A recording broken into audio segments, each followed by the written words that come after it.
In this video, you are going to learn what optimal rolling over looks like, what non-optimal rolling over looks like, and if you stay to the end of the video, learn a simple at-home exercise you can do with your child to promote optimal rolling over. Welcome to Movement Lesson. Find our links in the description below. My baby can't roll over at 6 months. I'm in trouble.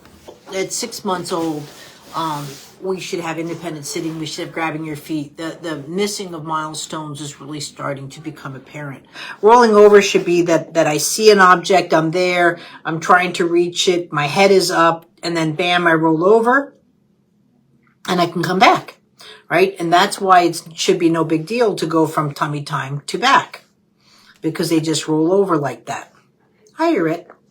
And so that's what rolling over is. And what happens usually is they dig their head down, and because they're trying to use the head, and I'm not trying to smush my baby, but they're trying to use the head movement to roll over. That's not rolling over. The fact that your child right here, for whatever reason, is not crossing midline, this is where we have to work, where you have to work.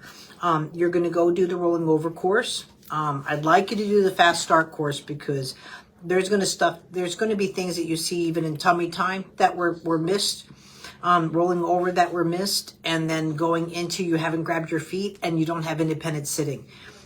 So we really need to work on that midline crossing that you're going to find in the rolling over course. In lying down or sitting up, you want to use a gentle touch that offers rotation along the spine. Ensuring your fingers and hands are soft, just guiding the spine to learn to easily cross midline. Practice this exercise daily with your baby until the movement feels easy and fluid for your child. And that's what you want for optimal development. Thanks.